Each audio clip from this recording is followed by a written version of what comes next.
Tenemos varias ponencias y personas. La primera se llama El lugar más explotado en nuestra clase trabajadora, peones y trabajadores agrícolas ante la recesión y crisis en una sociedad no tan igualitaria.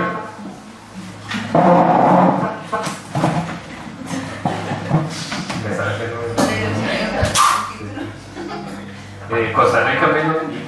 Yo creo que mejor hablo sin micrófono. Fue el otro, Sí. Ya se la batería. Bueno. Sí.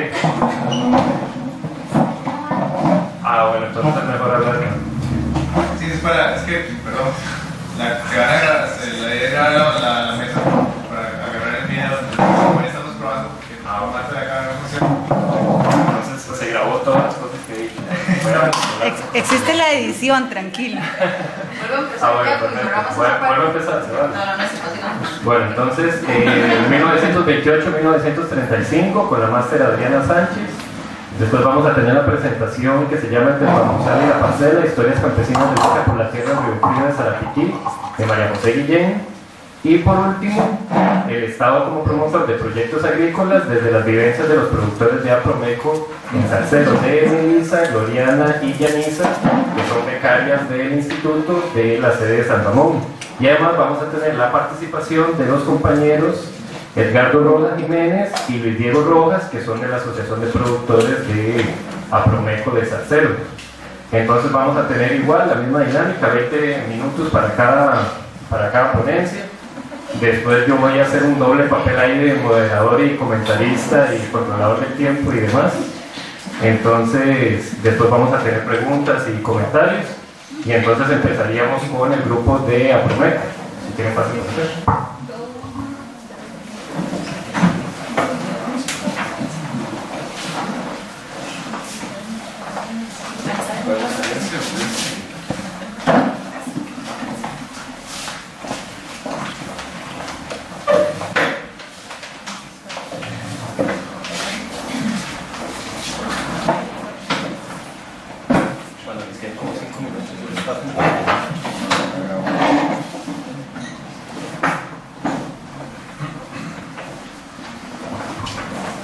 Bueno, buenas tardes.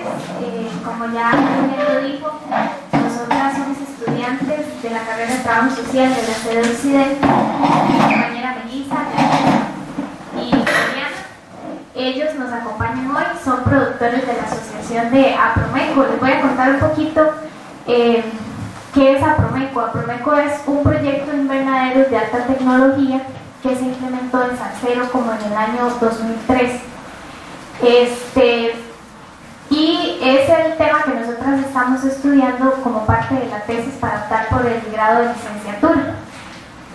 Nosotros decidimos traer a los productores porque nos parece que es más rico que sean ellos quienes cuenten su propia experiencia, ¿verdad? Lo que ha pasado con Apromeco.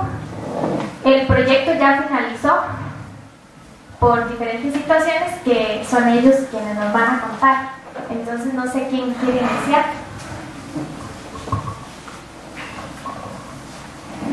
Bueno, muy buenas tardes. Bueno, vamos a hacer así como un breve énfasis, digamos, de la forma en que se había iniciado este proyecto, que donde se organizó, se fundó prácticamente fue en el Ministerio de Agricultura y Ganadería. Ya cuando se andaba buscando ver que se fuera bien competitivo en agricultura, más que se estaba esperando que entrara el TLC.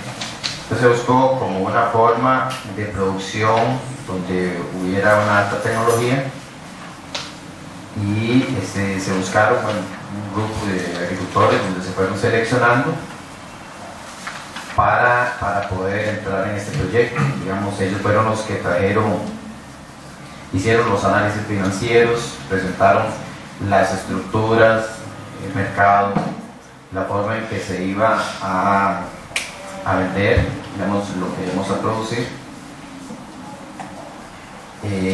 La forma de la selección se hizo mediante, digamos, las tierras que tuvieron las personas que fueran capaces de responder al monto de los créditos, que eran bastante elevados. siempre se manejó, tal vez nosotros, el pecado nuestro más grande fue haber confiado como ciegamente en que el trabajo que nos estaban presentando era 100% creíble, digamos, de la estructura, el mercado, todo lo que se iba a dar. Ellos fueron los que hicieron los análisis, trajeron las personas que iban a enseñar, como vieron, ustedes tienen que olvidarse de la tecnología, de la forma en que se han trabajado siempre. Vamos a entrar con una tecnología nueva, que era siembras en hidroponía. Aquí en el país todavía no había un estudio, digamos, grande que se diera para producir a gran escala. En hidroponía, digamos, nosotros eran 10 hectáreas de proyecto, lo que se hicieron mediante 16 módulos, 16 productores, 16 familias que entraron. Y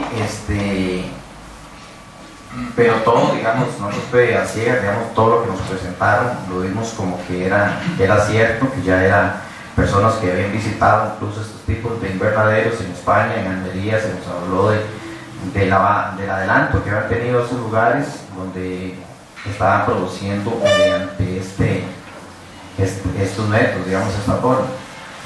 En el momento en que ya que empezamos con el proyecto, fue donde empezamos a encontrar problemas, y las personas que habían traído no tenían la capacidad ni el conocimiento suficiente para poder enfrentar, digamos, las situaciones que se venían dando.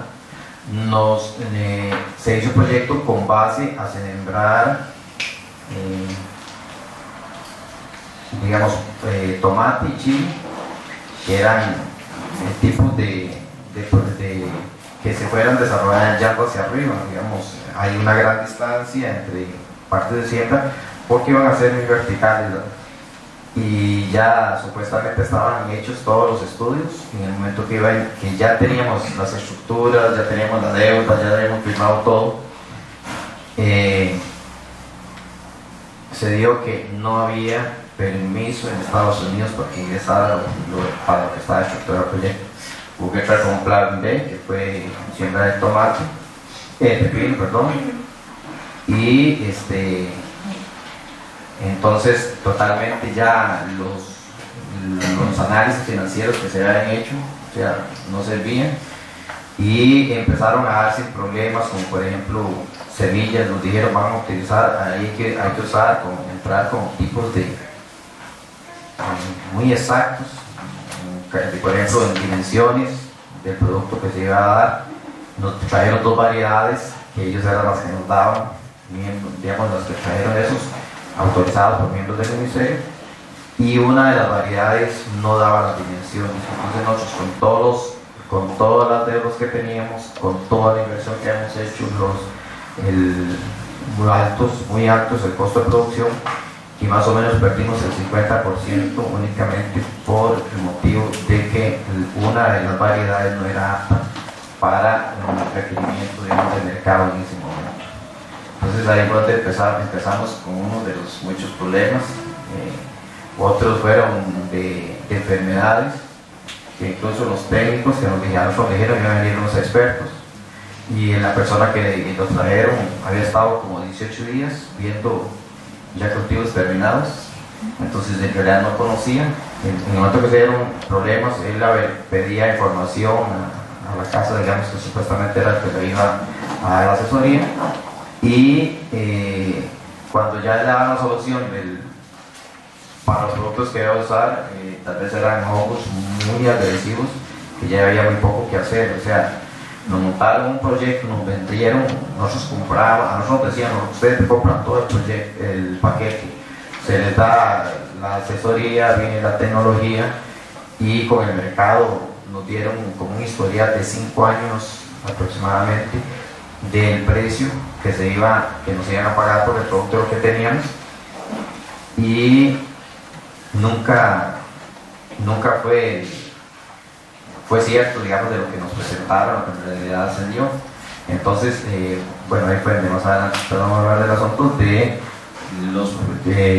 una demanda que hay presentada por eso, sentimos nosotros fue engaño, lo que realmente se nos presentó, lo que se dio, Y nosotros muy confiados en que iba a ser el ministerio el que estaba haciendo el proyecto, el que iba a dar el seguimiento y el que nos iba a seguir con la asesoría, cosa que después totalmente se apartaron, y nosotros que solo teníamos que producir, incluso hubo que dar seguimiento hasta el producto que se iba en exportación, cosa que nosotros no teníamos ninguna parte en lo que era ya la exportación. Ya para eso estaba una empresa que era de la misma que nos había vendido a nosotros el producto.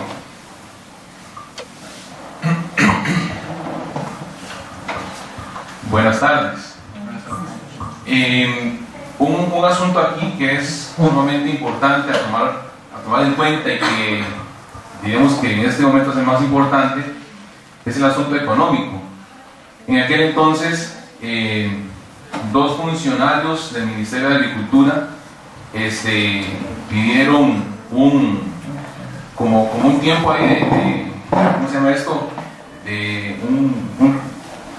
sin goce de salario, como un permiso sin goce de salario. Fueron los que elaboraron, los que empezaron a elaborar este proyecto. Empezaron a buscar crédito. El crédito era un crédito muy elevado, lo que se necesitaba. En ese momento, cuando el crédito se dio, llegó creo que casi 7 millones de dólares el crédito. Buscaron bancos para que lo financiaran. El banco que tocaron puertas, curiosamente, fue el Banco Centroamericano de Integración Económica, donde ustedes saben bien que el Banco Centroamericano no le presta a personas en particular, el banco le presta al Estado. Y el crédito aparece como un préstamo a 16 agricultores. En ese entonces, cuando el crédito fue aprobado por parte del Banco Centroamericano, fue para la administración de Abel Pacheco, quien estaba en ese momento como director del Banco Centroamericano, era Juan Rafael Lizano. Él aprobó el crédito. Curiosamente, el dueño de Resursa, el dueño de la casa de semillas que nos obligaban a plantar, no se podía tener una segunda opción. El Banco Centroamericano, por ser un banco de primer piso, necesitaba otro banco de segundo piso para gestionar el crédito.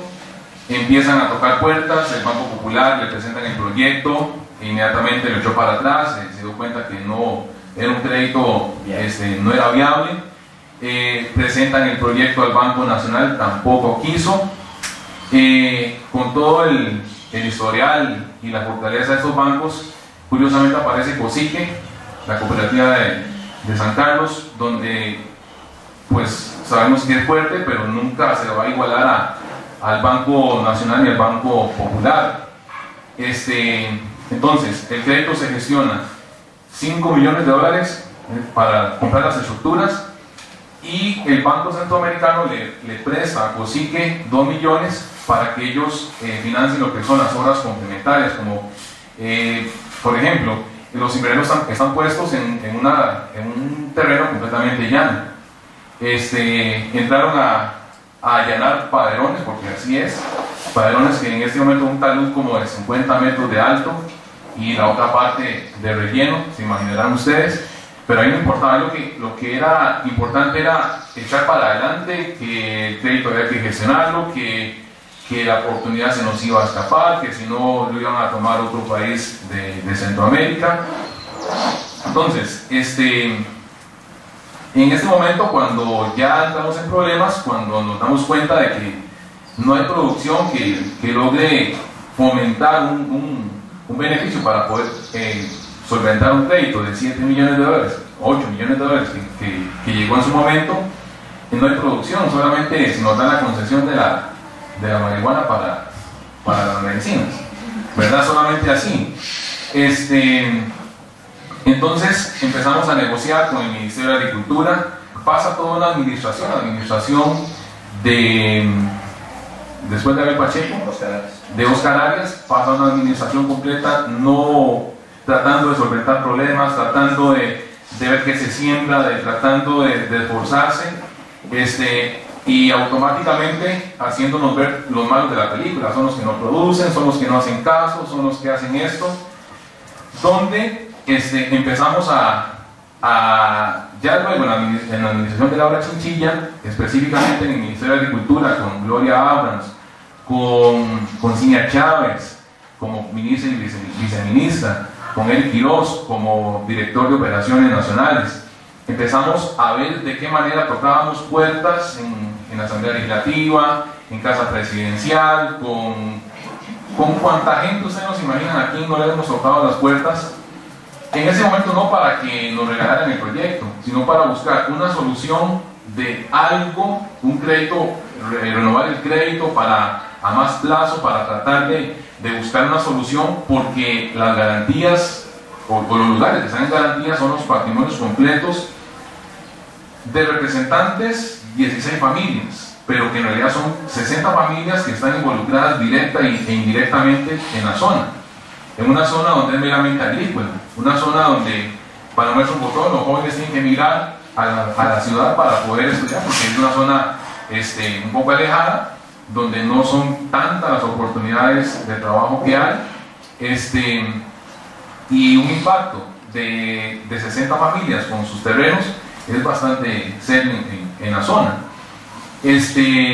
Entonces empezamos a buscar, a tocar puertas, a ver qué hacíamos.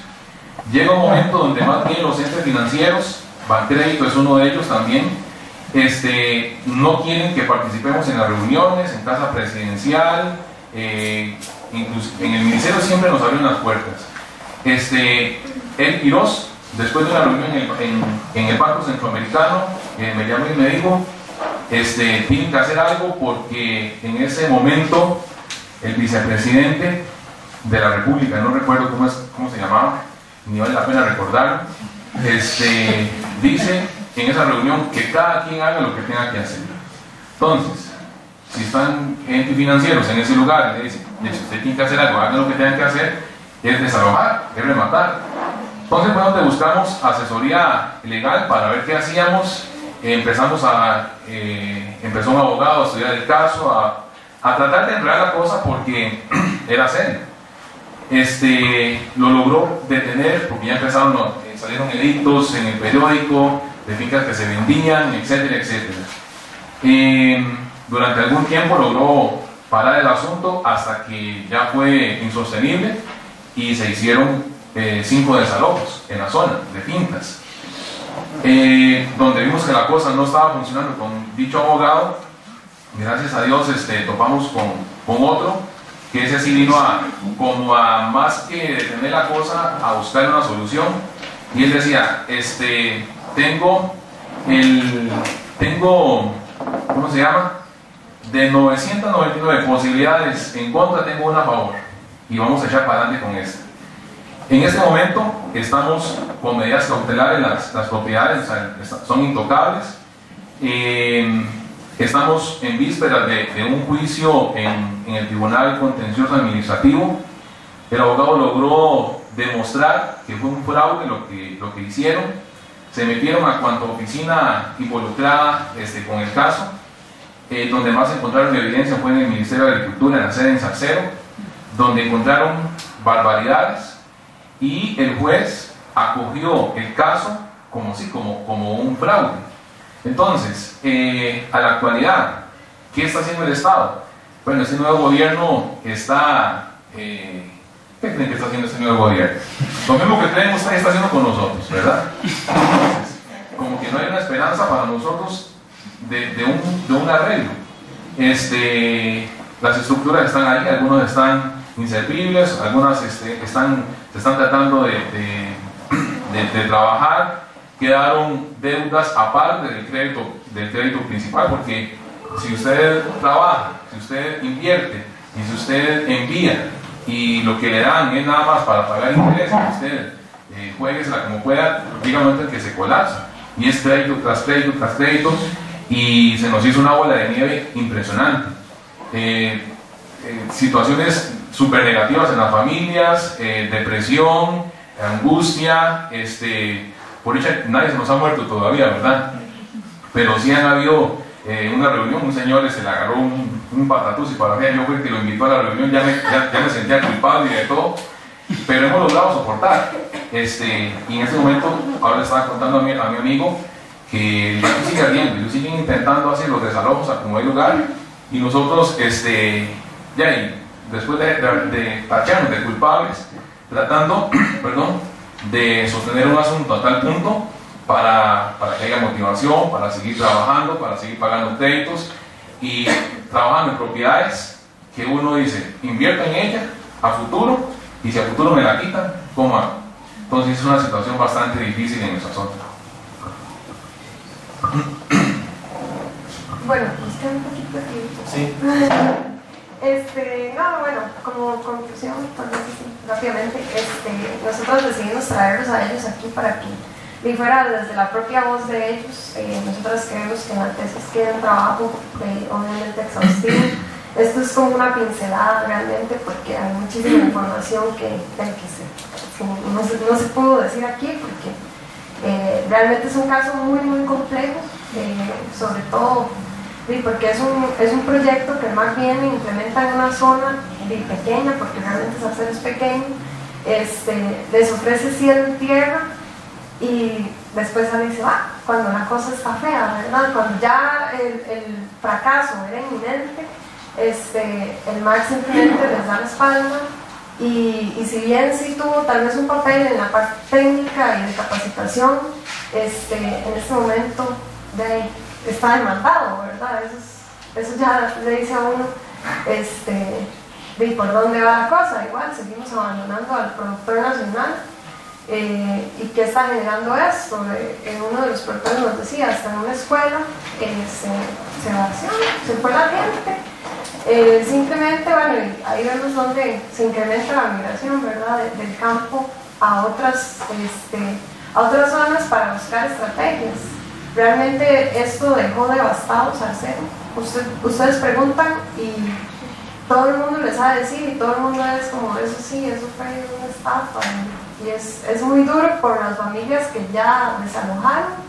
Yo no sé, yo pienso que ellos son demasiado valientes de venir aquí y contarnos esta situación, porque es una cosa que los tiene tensos, de saber que en cualquier momento, no sé, fallan en algo, en el proceso administrativo, y eso siempre está ahí el riesgo de perder la tierra.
Sí, bueno, buenas tardes. Mi nombre es María José Guillén y yo les voy a exponer sobre lo que fue la situación en San Bernardino de Sarapiquí, uno de los pueblos que surge, una comunidad que se funda a partir de una lucha larga de años y años, casi 2 décadas por la tierra. Aquí, bueno, iba a venir don Alfonso, pero no se dieron las noticias. Para hoy en la mañana habían 14 derrumbes en la ruta 32, entonces le fue imposible venir. Y otra de las personas que quería venir, pero bueno, se cayó, entonces es un viejito y está un poco mal. Igual lo fue a visitar y él me dictó un resumen para leerles tal vez un poco, una pincelada de lo que fue la lucha por la tierra. Entonces tal vez voy a empezar por ahí y ya luego un poco con directamente la ponencia, que igual rescata mucho de lo que se dice acá. Bueno, voy a leer textualmente. Es la de un momento, ya yo no soy tan moderna. Me quedé en el cuerpo. Voy a leer. Aquí llegamos 56 familias de un solo momento, cada uno limpiando el terreno y haciendo ranchos de caña de bambú y plástico, parecían chinamos. En las fincas trabajamos a escondidas porque también trabajábamos en la bananera. Como éramos pocos, si entrábamos nos sacaban. La UCAIS llegaba a dar charlas y ayudarnos. Invadimos aquí la 11, finca 11, la Platanera, Porquetas, la Niña y otros casi 30 pueblos que se organizaron para hacer una invasión fuerte.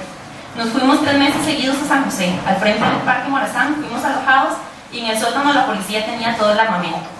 Por ahí del 85-86 hicimos lo que se llamó Marcha de Lida, pero Lida no quiso ayudarnos a nosotros, pero a los otros sí, porque estos, o sea, las tierras de San Bernardino, eran territorios inhabitables por los llenazos del río Chirripó. Ahora es hasta más peligroso porque le sacan arena y eso lava el río. Fuimos como 300 o 500 personas marchando, y en ese tiempo nos íbamos a la calle a pedir plata. Comida no faltaba porque los negocios y el mercado nos daban comida, más bien sobró.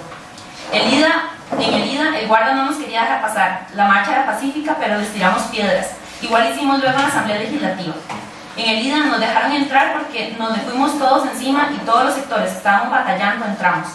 El IDA no nos daba pelota y nos dijeron que teníamos que pelear con la estándar. Había que pagar 60.000 colones por hectárea. Yo recibí precio simbólico de 24.000 colones por escritura porque estaba en aquel pedregal. Hay viejos que están aún sin escritura y ya ahora el gringo nunca está en el país para firmar los papeles y tienen que pelear con el abogado. Ya él no viene como antes. Pero igual siempre hay chorizo, porque el abogado de Lida trabajaba con la estándar y se fue por el lado de ellos. La UCAIS nos ayudaba manteniendo la siembra. Teníamos reuniones y llevábamos un libro de actas para mantener la toma. Cuando nos reuníamos se apuntaban los nombres y todo. Pero siempre hay un Judas, uno que trabajaba con la estándar y le dijeron que consiguiera las actas. Y fue él el primero en conseguir el título, aunque luego vendió y ahora vive en finca 10. Por esa razón fue que mandaron a medir las tierras para hipotecarlas y venderlas a los campesinos. Pero ellos no pueden vender porque es un arriendo. Uno va a ver y todos esos pagos están al día en la municipalidad, no podían cobrarlo de nuevo a los campesinos. Lo que tenía la estándar aquí eran abandonos, a los que sacaron la madera, quitaron todos los árboles de cedro y laurel y madera dura. Por eso era que el gobierno el que tenía que decidir. La municipalidad también hacía chorizo porque esos impuestos estaban pagados. Como eso eran abandonos, nosotros no éramos precaristas, éramos campesinos necesitados de tierra. Por eso la policía no nos podía sacar. La UCAIS nos ayudó. Álvaro Monge era el presidente de la UCAIS y él peleó en varias partes. Otro que ayudaba era la Asociación de Desarrollo de Guasimo. Ahí tuvimos cerrado el puente casi un mes porque no nos querían pagar las pérdidas del maíz. La Asociación Nacional de Campesinos de Sarapiquí también, esos eran unos comunistas de verdad, sabían pelear. Hasta el 99 fue que ya entramos con la escritura y se fundó la Asociación de Desarrollo y el Comité del Agua, no existían asadas. Los 5 fundadores fundamos esas 2 con personería jurídica.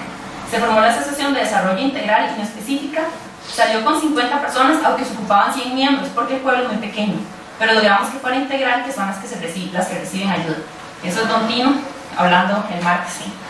Y bueno, parte de la tesis es trabajar 2 olas del conflicto agrario en Sarapiquí, que esta sería la primera, que está a partir de los años 80. Y bueno, la ponencia está titulada Entre el bambusal y la parcela, porque es un poco esa dinámica entre lo que es la vida en la bananera y por otro lado, o la vida en algún momento en la bananera y por otro lado, la vida en la parcela o trabajar por conseguir una tierra, ¿verdad? Entonces vamos a ver. Tal vez para contextualizar un poco, entonces, empezar diciendo bueno, que en los años 80, además de toda la crisis que venía, por decirlo así, como consecuencia del modelo anterior, hay un tipo, por decirlo así, de solución que se implementa, que son los PAES, que generan una gran conflictividad social, y dentro de esa conflictividad social está un repunte en la movilización campesina. Muchas de las demandas, ¿verdad?, o las que están más al ojo, en el ojo del huracán, por decirlo así, son las demandas productivas, que tienen que ver con créditos, subsidios, precios, etc. Pero hay una vieja demanda irresuelta, ¿verdad?, a la que este modelo no termina de dar salida, que es la demanda por la tierra. Y justamente ahí es donde entra entonces la zona de Sarapiquí. En Sarapiquí, a partir del 68, es que llega la Standard Food Company e instala tanto proyectos independientes cerca, en Guapilas más bien, que igual es casi que, bueno, se maneja, la dinámica territorial es muy similar, y se instala en Sarapiquí y eso genera que haya una atracción muy grande de población. Sarapiquí ha tenido un crecimiento muy, muy lento poblacionalmente, porque no es una zona aislada, con un clima muy húmedo, donde pocas cosas se podían sembrar y demás, pero la bananera empieza a traer población con la promesa del trabajo, de que en la bananera iban a conseguir un trabajo, un empleo con buena paga y demás. Sin embargo, a la hora de estabilizarse la actividad bananera, lo que hay más bien es desempleo. Y al haber desempleo, sobre reserva de desempleados, que lo que saben hacer es sembrar y cultivar la tierra, y hay un montón de tierra en desuso, que eso genera invasiones de tierra, y eso es muy común en las zonas bananeras.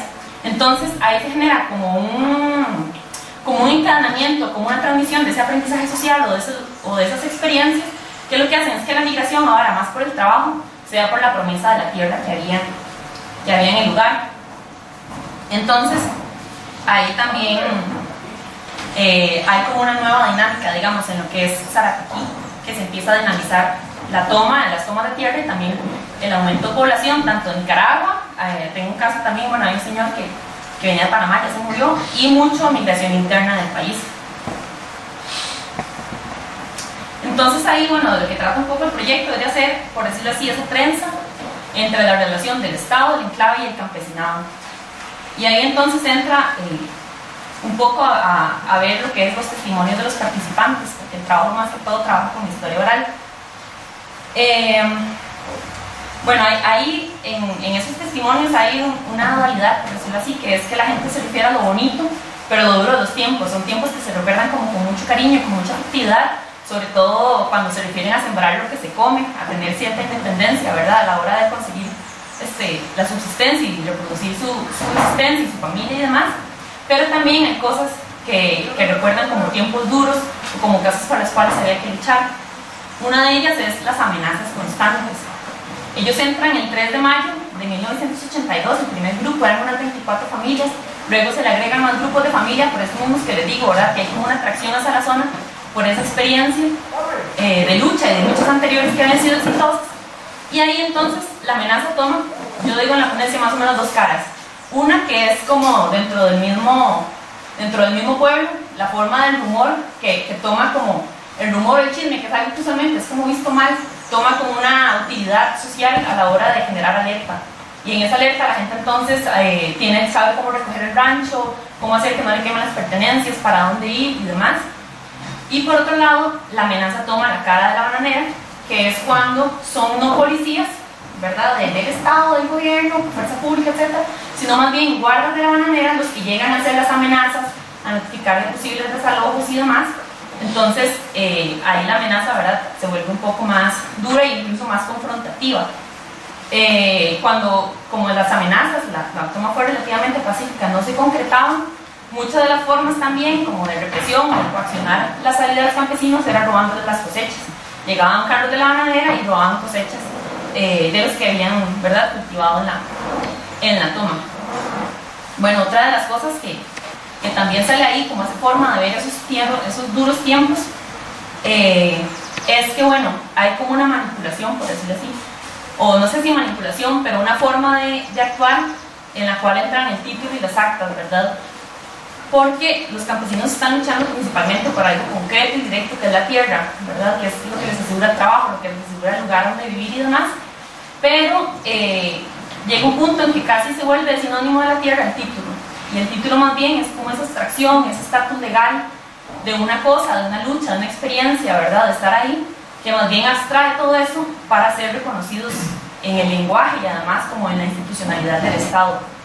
Ahí también eso como que de una u otra forma también influencia o incide en las formas organizativas, porque bueno, finalmente la lucha por la tierra es colectiva y la lucha por conseguir un título es una lucha individual. Entonces ahí obviamente hay un poco de ruptura, digamos, dentro de un grupo que está luchando como colectivo, que al final y al cabo termina siendo una lucha de manera individual por conseguir un título, que además lo consigue por medio de la bananera, no lo consigue por medio de Lida, como veíamos ahora en el testimonio de Don Tino, que él dice que Lida no se metió porque eran terrenos inevitables y con los que se tenían que ver finalmente con la bananera.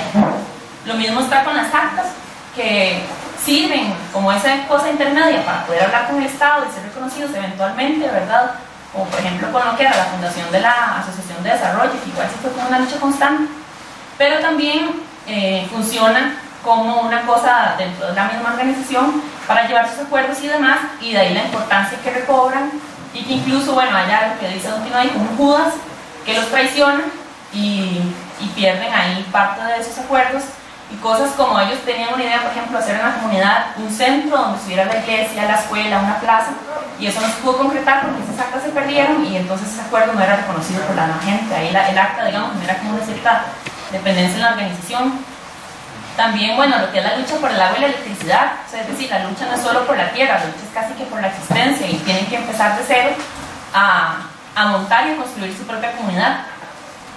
Y por el otro lado, ¿verdad? Está también lo que es, bueno, lo que uno de ellos llama tolillo con el dedo, que es enfrentarse con la institucionalidad del Estado en estas protestas, ya fuera LIDA, ya fuera la Asamblea Legislativa, donde no lograban más que llamar la atención temporalmente, y de ahí que ellos prácticamente conocieran que su adversario estaba cerca en casa, ¿verdad? Que era la bananera, el Estado no les iba a dar pelota, y más bien cuando trataron de negociar con las instituciones del Estado, recibían eso, pues, a tolillo con el dedo. Además era porque, bueno, como decía ahora, esas tierras eran declaradas inhabitables. Aquí está, bueno, este es el logo de la Sala San Bernardino, hay como una reapropiación del bambú, que es lo que cultiva la bananera en ese pueblo cerca, y donde muchos de ellos trabajaron, pero bueno, finalmente hay como una reapropiación y es como parte de los símbolos de la comunidad. Y ese es el río Chirripó, que es el que se desbordó 3 veces y generó pérdidas casi que totales de los ranchos, la producción que se había hecho en las fincas y demás, hasta que se hicieron diques o canales, diques, yo creo así, y que se dejó de inundar, pero igualmente la situación continúa estando peligrosa. Entonces, bueno, como decía, hay un apelar al Estado que parece inútil.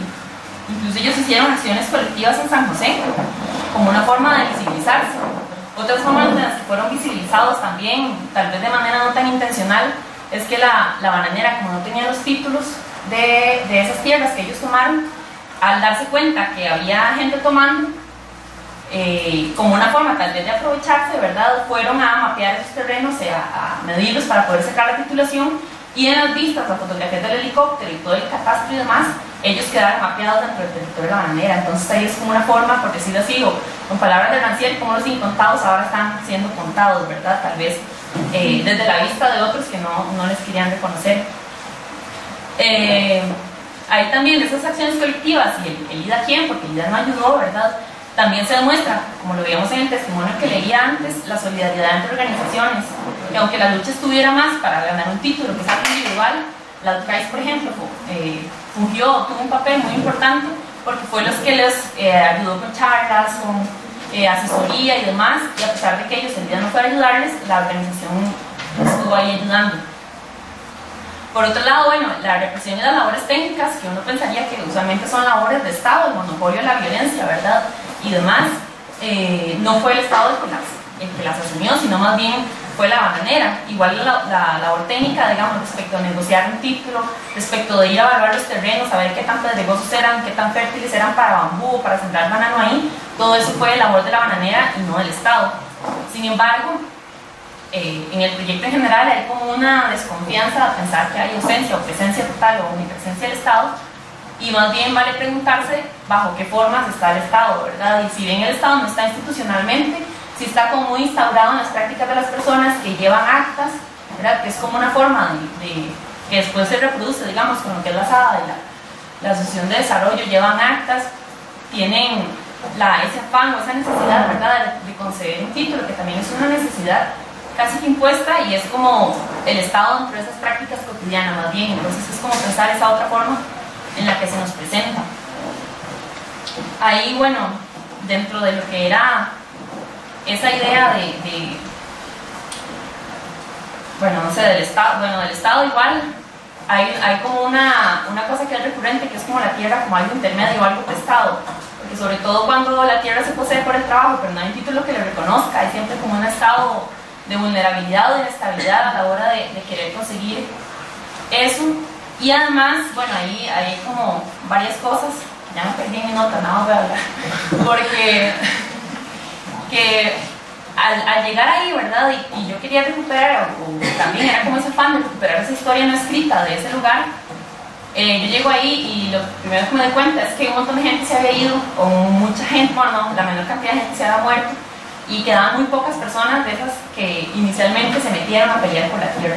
Entonces eso presentaba ese desafío metodológico que está ahí, que es cómo recuperar esa historia si la mayoría de ellos no están, ¿verdad? Entonces, cómo se reducen las versiones, o las versiones iban a ser probablemente diferentes, pero también qué pasa con esta gente que se fue, digamos, por qué se va y deja eso que parece, bueno, que fue una lucha muy constante.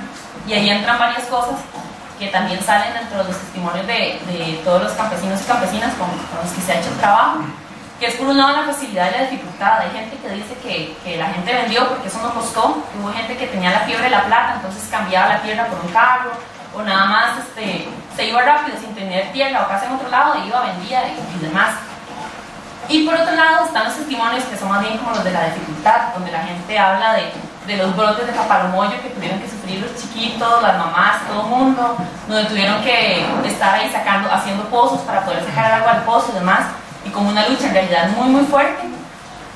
Y también eso yo lo trato de combinar, digamos, con la hora de la identidad, que de esas pocas personas que quedan en la comunidad en realidad se siente el respeto hacia ellos y se siente como un aprecio muy importante, sobre todo porque la mayoría son personas mayores de 70 años, o sea, la mayoría son viejitos, y hay como un respeto. Entonces tal vez esa dificultad gira un poco en torno a rendir ese tributo a esa figura de fundador, que además es como un criterio de distinción dentro de la misma comunidad, porque si usted pregunta, las personas que pueden tener 20 años viviendo ahí, pero que no estuvieron en la toma, se siguen llamando a sí mismos los nuevillos.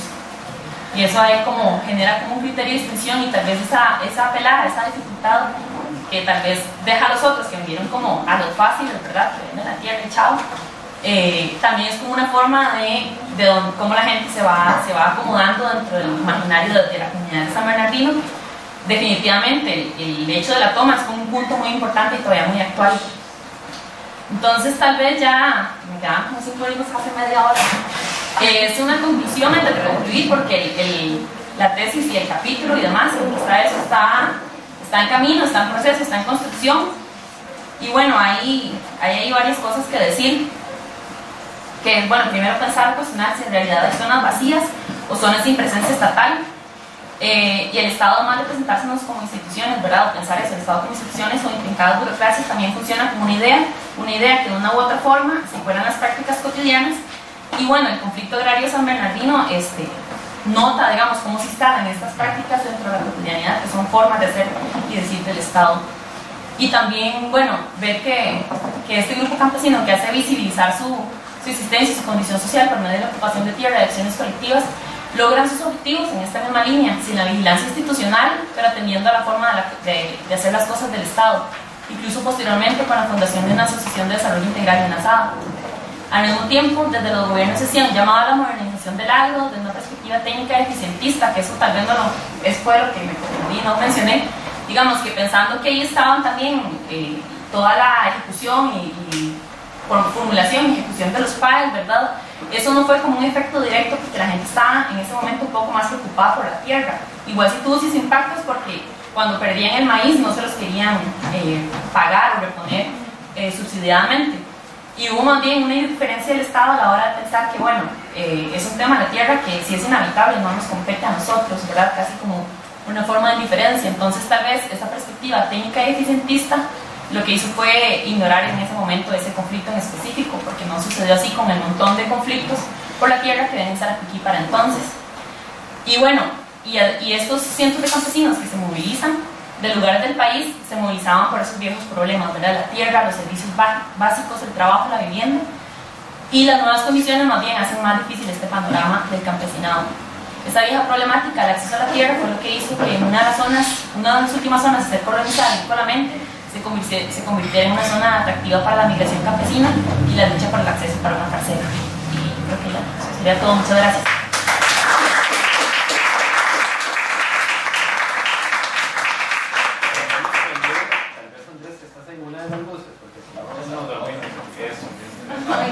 ¿Qué No, yo cuento? creo que con eso. Que era la historia.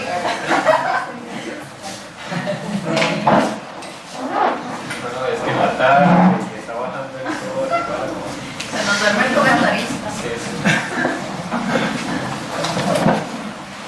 ¿Ayudas para pasar? No, yo más bien ocupo bajar. ¿Sí se ocupa el micrófono?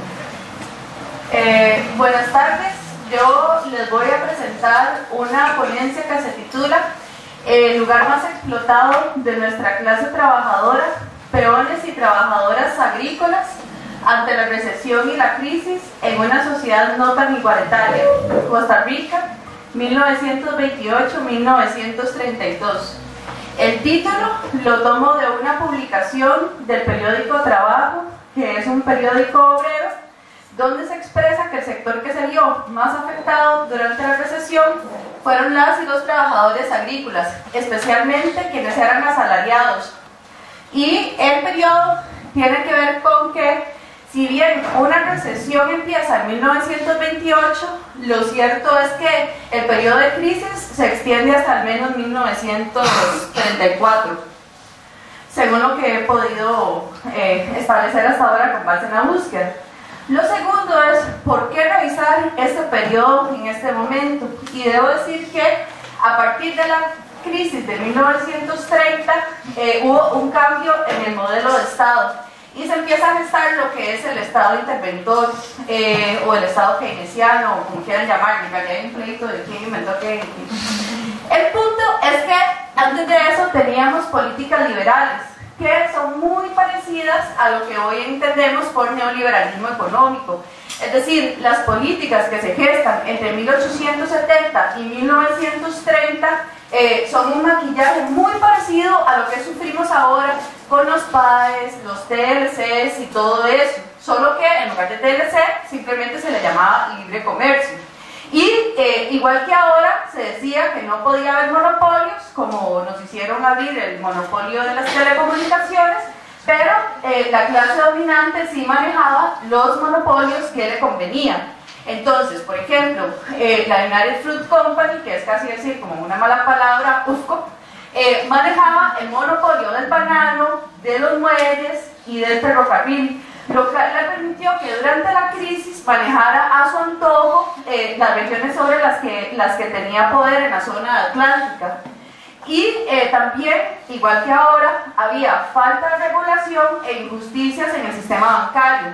Entonces, los bancos no le prestaban a los pequeños y medianos productores para producir, pero sí estaba para quitarles las tierras a las personas bajo jugarretas también muy parecidas a las que pudimos escuchar ahora de don Edgardo y don Luis Diego.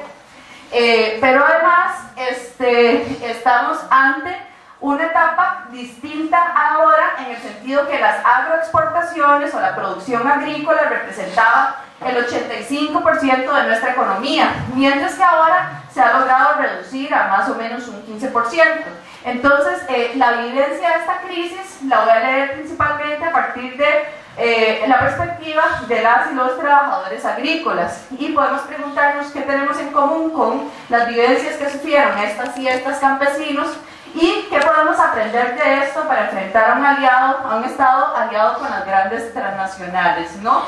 Y preferimos hablar de periodo de crisis entre guerras en el sentido que es una etapa muy convulsa. Ahora creemos que todo cambia muy rápido con el neoliberalismo y la tecnología y no sé qué, pero imagínense que desde 1914 a 1935 y aquí tengo que adelantarme, desaparece. Hay una cosa aquí que tiene como un... No, o sea, pero para que ilumine, ¿no? No es tan bueno, se reconfigura el mundo a partir de la Primera Guerra Mundial. Desaparecen los imperios. Entonces las viejas peleones de Europa, o los viejos peleones de Europa, Inglaterra, todos los que tienen imperios en África y Asia, están desesperados porque ya no pueden seguir la política extractivista de mano de obra y de recursos, que simplemente agarraban lo que les daba la gana. Y entonces empieza también una guerra por los recursos en América Latina, que durante la época de los imperios más bien eran las tierras que ya habían logrado la independencia. Por eso, en la época de los imperios, América Latina se le conoce como el boom de la inversión extranjera, y también es la época en la que más crece económicamente. Pero después de la Segunda Guerra Mundial, de la Primera Guerra Mundial, países como Costa Rica, que dependían de la agroexportación de productos no indispensables, como ya eso sí, todo el mundo lo ha oído en la escuela casi, como el café y el banano, pues se vio afectada, ¿no? Y hay otro componente que tener en cuenta, pero ahorita se los digo. Entonces tenemos que ver un periodo muy conflictivo, porque viene la guerra mundial, luego una crisis fiscal, porque entre 1914 y 1919 los ricos, igual que ahora, no querían pagar impuestos. Estamos en plena crisis y para lo que usaban su dinero era para importar bienes suntuarios, seda, cigarros, para darse la buena vida. Entonces el Estado tiene una crisis infraestructural terrible, igual que ahora. Entre 1920 y 1924 viene una nueva recesión, luego se levanta la economía y caemos otra vez con la crisis o la recesión a partir de 1928. Y en los 20 ya empieza a haber fuertes críticas al modelo de Estado. Ya se dice, necesitamos un Estado interventor. No puede ser esta carambada que nos tienen a los trabajadores desprotegidos. Y a partir de la década de los 30 empieza a haber mayor organización obrera y agraria. Desgraciadamente casi no se ha estudiado la historia de la organización agraria, porque lo que dice el discurso oficial de la historia es que Costa Rica siempre fue una democracia agraria, todo el mundo tenía pequeña parcela. Entonces, digamos que de repente se establecieron verdades que desdibujan el cuadro tan conflictivo que fue. Pero bueno, ya se está trabajando en ello. Y además, estamos con que ya el mundo está dividido en dos polos. Entonces, lo que yo voy a revisar es prensa obrera, prensa local y prensa liberal.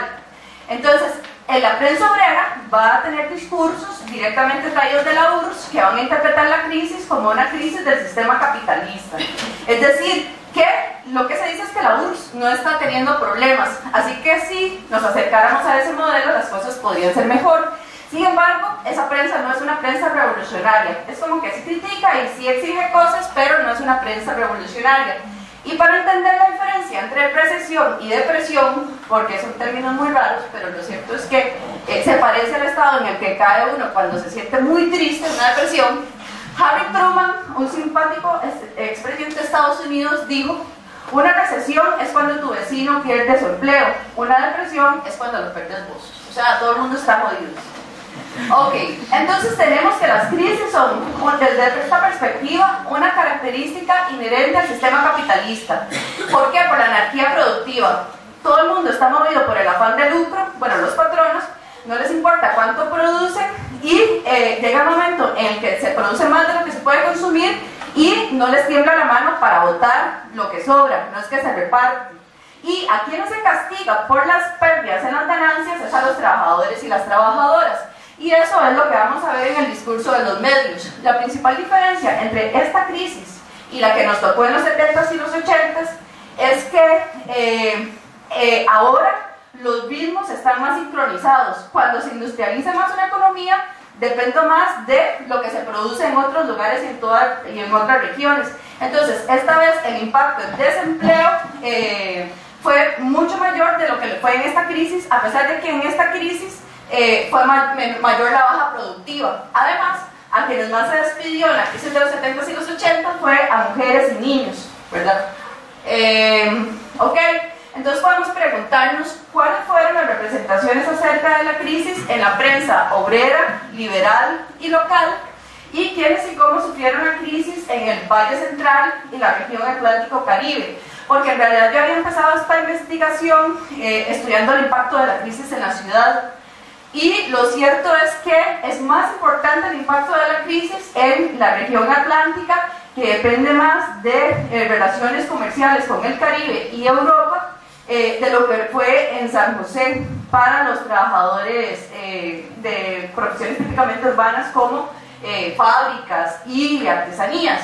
Pero también es muy importante el manejo que hacen los cafetaleros en el Valle Central acerca de la crisis. Y como veíamos la semana pasada que el tiempo de las comunidades no es el de la academia, toda esta mesa va a tener un tiempo distinto, ¿verdad?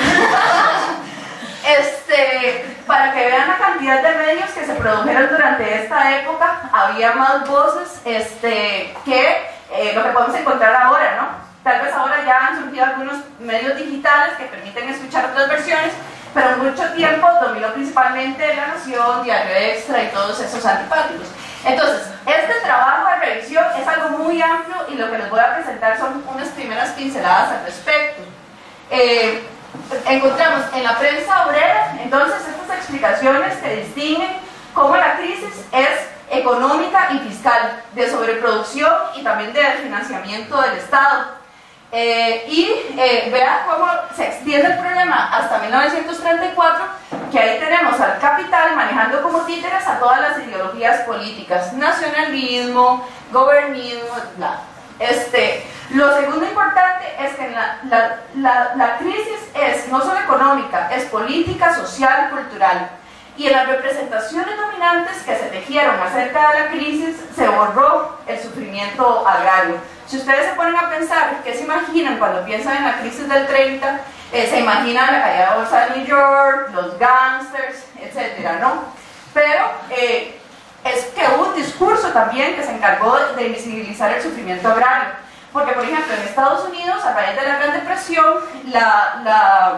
hubo desplazamientos forzados y migraciones masivas de trabajadores del campo. Por ejemplo, esta novela, Las uvas de la ira, retrata el dramático cuadro de estos y estas trabajadores agrícolas que primero tuvieron una mala cosecha, se vieron obligadas a endeudarse, el banco poseyó sus tierras y al momento de la crisis lo que hizo el banco fue barrer a todos los trabajadores y trabajadoras. Se les obligó a migrar a California a recoger naranjas y el banco utilizó esas tierras para otras cuestiones que le fueran lucrativas en ese momento, ¿no? Y estos trabajadores o se comprende al banco como un monstruo, y esta representación del banco monstruo, de este sistema financiero animal y horroroso, está como en todo el imaginario agrario acerca de la crisis. En la prensa liberal más bien encontramos que la crisis está resuelta. Mientras la prensa obrera dice hay crisis en América, en la URSS no, en la prensa liberal, ya temprano, en noviembre de 1929, se establece que se consiguió un préstamo de $1 millón, con lo cual desaparecerá el principio de crisis del que tanto se ha hablado. Como que lo que se quiere dar es la sensación de seguridad en el mercado internacional, mientras que esta misma prensa liberal dice, a coger café en Turrialba. Nadie cree ya en el obrero vagabundo, ni en que su situación sea ya tan calva, desde que hay hueso para todo el mundo, allá en los cafetales de Turrialba. Entonces lo que está diciendo es, no es que ustedes quedaron desempleados, sino que ustedes son unos vagabundos, todo el mundo a coger café a Turrialba. Y es enfermizo, porque el Estado, toda una maquinaria manda a la gente masivamente a recoger café a Turrialba. Sería muy interesante historizar qué pasó en Turrialba en esa época. Y de ahí viene que el periódico Trabajo denuncia que el sector más explotado en estas clases trabajadoras es, sin lugar a duda, el constituido por los trabajadores del campo. En este momento no hay ni uno que gane más de $1,5 colón al día. ¿Pero qué significa eso? Pues tenemos en esta publicación que un cuartillo de maíz vale 1,40 colones, un atado de dulce 1,35, los frijoles a 12 el cuartillo. Es decir, no alcanzaba el salario de un día ni para un almuerzo. Y también dice, pasamos actualmente por una situación muy angustiosa. Mientras los más pudientes resuelven fácilmente el problema de la subsistencia, los pobres labriegos, los que con su trabajo y cariño a los cultivos de los campos, que son los que dan vida a la nación, pasan actualmente una situación muy amarga. Esto en el periódico local El Herediano, donde a la vez las y los agricultores proponen que por favor se les deje de cobrar tributo, que se les permita pagar con productos como los frijoles y el maíz. También denuncian que debe dejar de importarse maíz y frijoles cuando el país lo produce. Tenemos el tema del libre comercio, se importa lo que aquí se produce y se deja desprotegidos a los agricultores. Y también que se les deje vender directamente, porque hay libre comercio, pero para los pequeños agricultores o para los pequeños productores no. Ellos estaban obligados a venderle al mercado de Heredia, que centralizaba y así cobraba los tributos.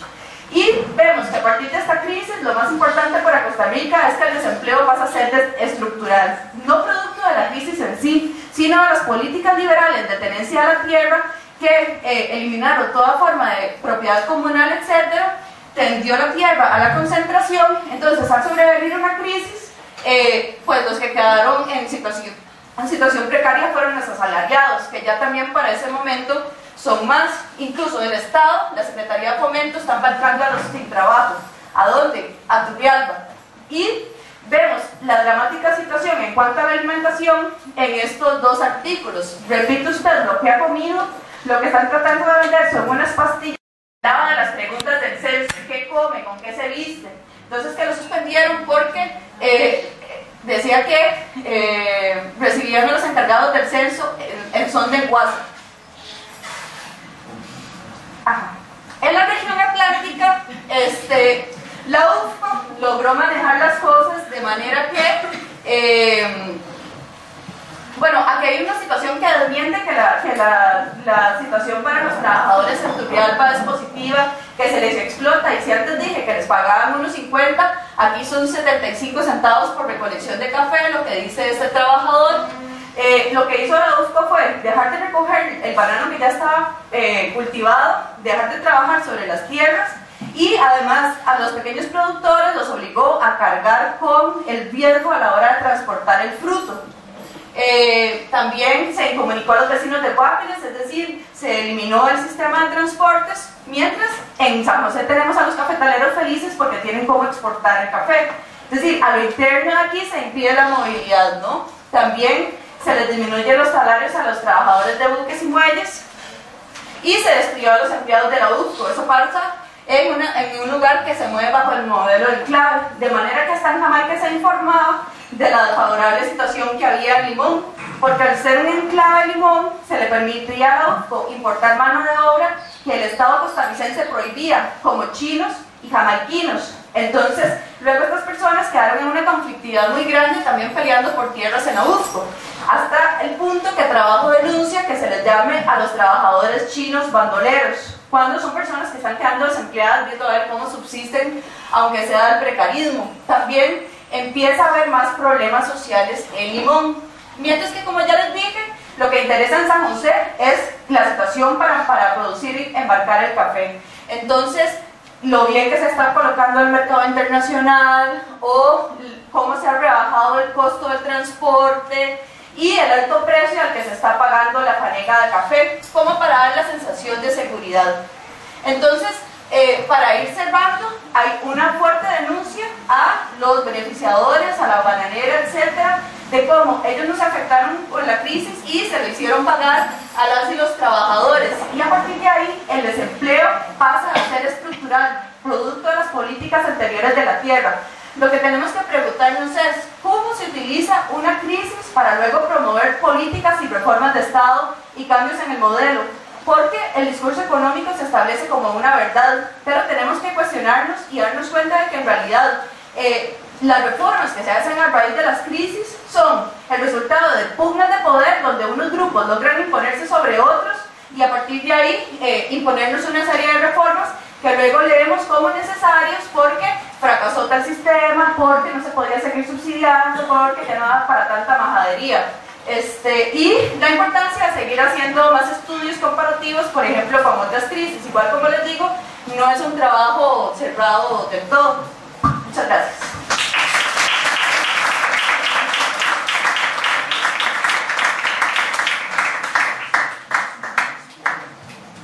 Bueno, no sé si se quieren sentar ahí o si quieren quedar donde están. Queremos quedar otra vez.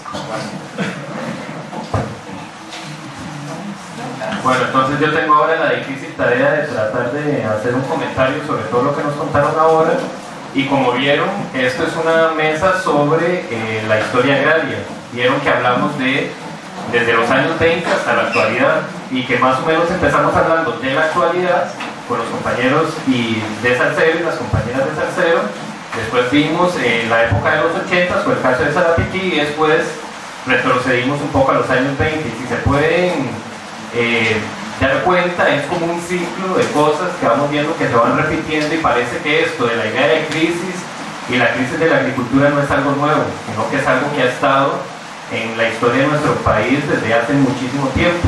Entonces, para hacer lo que voy a comentarles ahora es tratar de hacer una reflexión, digamos, con lo que hemos hablado en la mesa también de la semana pasada, de lo que hemos estado hablando sobre la crisis, digamos, de la agricultura, y algunas preguntas, digamos, como actuales que podríamos compartir ahora en la reflexión presente. Si alguien me puede moderar el tiempo, porque ya no me das para tanto hacer todo. Gracias. Y entonces, bueno, como les decía, esta idea de la crisis crisis es algo que está como muy presente en los testimonios, en las experiencias que escucharon ustedes, en todos los casos, desde lo más actual hasta los años 20, y ahí es donde vemos que la historia no es solo los libros que nos enseñan en los colegios, sino que la historia nos da muchos aprendizajes, muchas experiencias, y precisamente ahí es donde podemos valorar cuáles son las cosas nuevas que estamos viviendo en la actualidad del país y cuáles son algunas de las viejas. Una de las preguntas que se hacía la semana pasada mucho es, siempre hablamos de la crisis de los 80s y que se destruyó el mercado de granos básicos, pero vean que Adriana nos está hablando del problema de la siembra de frijoles y de maíz en los años 20, donde Costa Rica en esos momentos era también bastante autosuficiente en lo que se producía, y sin embargo los cafetaleros seguían importando los alimentos de otros países. Entonces esto quiere decir que en la agricultura siempre ha habido un sector que se ha beneficiado y otro que no se ha beneficiado tanto. Entonces esto es algo que no es algo nuevo. También otra cosa que me pareció que es muy importante de resaltar es que todo lo que se compartió aquí en esta mesa nos habla como de tres periodos muy importantes del país, que son, digamos, como las grandes tendencias de cómo se organizaba el Estado y la sociedad, que tiene que ver con el Estado liberal, con el Estado también llamado benefactor o desarrollista, y con el neoliberal. Y como vieron, hay una semejanza bastante grande entre lo que es el liberalismo de hace 100, 150 años y el neoliberalismo, que básicamente es que todo esté en función del mercado, en función de la demanda y de la oferta, y que las regulaciones estatales estén orientadas sobre todo a las personas que controlan esos procesos, tengan la mayor cantidad de ganancias, porque también es mentira que el Estado no intervenía en la economía. Desde hace 100, 150 años el Estado intervenía bastante en la economía, pero intervenía a favor de los cafetaleros para que pudieran exportar sus cosechas, o intervenían a favor de Minor Kid para darle todas las tierras que le dieron el limón para que lo controlara la bananera. Y entonces recuperando un poco la idea que nos compartía María José, de que el Estado no solo son las instituciones que vemos concretamente, que ahora podemos decir la Universidad de Costa Rica, el IDA, el IMAS, etcétera, sino que el Estado también es una idea, es una representación, y el Estado también son funcionarios concretos, administradores concretos, que le dan beneficios a algunos sectores sociales. Y esto es algo que también es importante recalcar, porque la mayoría de los funcionarios y administradores de los que estamos hablando, en los casos que se expusieron aquí, además son empresarios. Los compañeros de Sarcero nos contaron también cómo las personas del Banco Centroamericano de Integración Económica también, de pura casualidad, estaban involucrados con las mismas empresas que después les vendieron las semillas y los insumos a ellos. Así los cafetaleros que fueron presidentes de la República en 1910, 1920, eran los mismos que exportaban café, fueron presidentes, administradores, etc. Entonces los funcionarios públicos, en su gran mayoría, han estado relacionados con los sectores económicos dominantes, y esto es algo que es muy importante de rescatar en lo que se habló aquí. Otra de las cosas importantes, además de esto de la historia, tiene que ver con la idea de la crisis y del conflicto, que como ustedes vieron, después de escuchar esto parece que siempre ha habido crisis, o que por lo menos ha habido sectores de la población de este país que siempre han vivido en crisis. ¿Y qué significa crisis? La crisis puede ser como un momento donde las necesidades básicas, llámese de alimentación, vivienda, trabajo, no están satisfechas. Y esto quiere decir que ha habido sectores de la sociedad que siempre han estado en ese momento. Entonces que la crisis no es algo nuevo. Y esto, un ejemplo para ver cómo la crisis es algo consustancial al capitalismo, como lo mencionaba Adriana, es que precisamente vean cómo los periódicos que ella nos mostró acá, los liberales, hablaban de que en Costa Rica no había crisis, que el problema de la crisis era que la gente era vagabunda y no quería trabajar. A los cafetaleros les fue muy bien en los años 20 y en los años 30, tenían ganancias, seguían exportando café, a ellos no les fue nada mal, la importación de todas las cosas que traían de Europa subieron. Entonces eso quiere decir que tenemos que leer también la crisis como una crisis de clases, o sea, hay clases sociales, sectores de la población que viven en crisis y otros que no. Otra cosa muy importante para resaltar, que se vieron en todos los casos, es también la crisis como una construcción o como una especie de choque eléctrico. Ustedes han visto que la mayoría de las crisis, la de los 70, la actual, la de los años 20, se utilizan también como una forma para destruir las instituciones o digamos, los sectores del Estado que de alguna manera repartían algunos recursos. ¿Qué fue lo primero que hizo Estados Unidos en la crisis? Salvar a los bancos. ¿Qué fue lo primero que recortaron?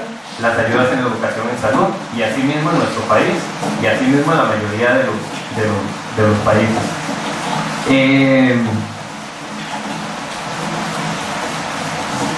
Otra de las cosas que también queda muy claro en esto es que además de la crisis, también han habido personas que, sobre todo los trabajadores del campo, como se han hablado aquí, campesinos, campesinas, que han resistido a esta crisis de varias maneras, haciendo varias acciones, desde las acciones judiciales que nos compartieron los compañeros acá, como por ejemplo declarar, que eso me parece muy importante, que un proyecto del Estado declararlo como fraude, porque eso fue lo que pasó en Salcedo, un fraude, un fracaso, y probablemente el caso de Salcedo es uno de millones que existen en este país, de todos los sectores económicos que les vendieron la idea de que iban a ser exportadores y se dieron cuenta que en realidad o eran, lo que hacían era darles materias primas para los que sí exportaban, ¿verdad? O si no, estos famosos paquetes tecnológicos que los compañeros nos narraron aquí, donde desde las semillas hasta los insumos, todo depende de un especialista, un agrónomo, etcétera, y la dependencia que eso genera de los especialistas.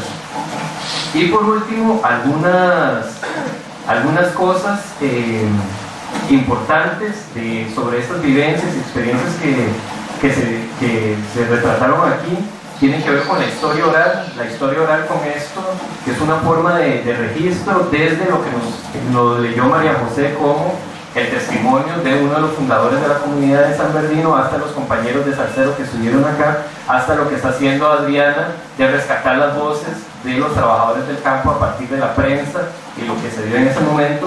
Entonces quiere decir que las experiencias, los testimonios, los conflictos están fragmentados en nuestra sociedad, y uno de los retos, creo yo, más importantes de la investigación social es tratar de recuperar esos registros, sea pudiendo hablar directamente con las personas, que sería, digamos, el mejor de los casos, o en el caso de que estamos hablando de hace 100 o 200 años, de poder utilizar prensas o muchos de los testimonios para recuperar las voces de las personas que han sufrido estas crisis, porque parte de la historia, o gran parte de la historia de Costa Rica y las historias nacionales siempre, o en la gran mayoría de los casos, cuentan la historia de los poderosos, porque son los poderosos los que tienen más recursos, más posibilidades de hablar, de quedar en los registros y de contar entonces su historia. Algunas de las preguntas, como para facilitar ahora la conversación y conversar con los que están aquí, tienen que ver entonces con cómo identificar quiénes son los que ganan y quiénes son los que pierden de todos estos ciclos de crisis que hemos estado hablando aquí, porque está muy claro que hay algunas personas que ganan de las crisis y otras que no tanto. Entonces eso es muy importante a la hora de revisar la historia del país, quiénes son los que ganan y quiénes son los que pierden. Es como las dos caras de la misma moneda. La otra cosa es que hay una idea que les iba a compartir ahora, que tiene que ver con esto de entender también la historia de la agricultura y la historia en general como un ciclo. A veces puede ser que el ciclo suene como algo repetitivo, pero como ustedes han escuchado ahora, hay cosas que a pesar de que pasan los años vuelven a venir, algunas nuevas, algunas viejas, pero otras con más fuerza. Entonces la idea esta de ciclo, de que las cosas nunca se cierran, nada es completamente nuevo ni nada es completamente viejo, siempre es como ir armando un rompecabezas, es una idea que creo que nos puede servir mucho para pensar lo que está pasando en la agricultura en nuestro país. Y lo otro tiene que ver con también cómo aquí se contaron experiencias de proyectos productivos, algunos que han fracasado, otros que no, y problemas por la tierra. Esto también es importante porque vemos que el hecho de producir la agricultura y de vivir de la tierra no es solo algo que se hace, sino es una forma de vida, es la defensa de toda una forma de vida.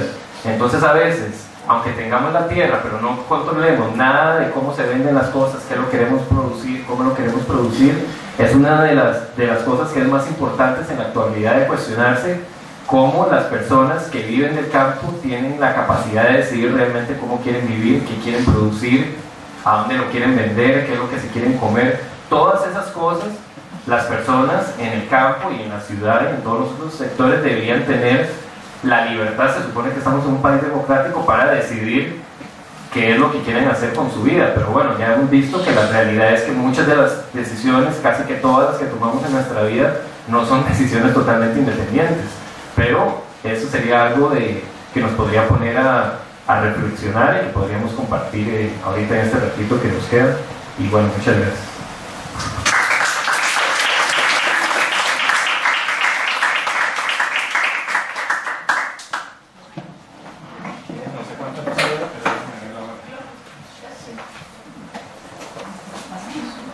Son las 2:30, entonces tenemos como 30, 40 minutos para conversar. Si quieren van alzando la mano, yo voy apuntando. Lucy, más, Carlos. Ocupan otro micrófono.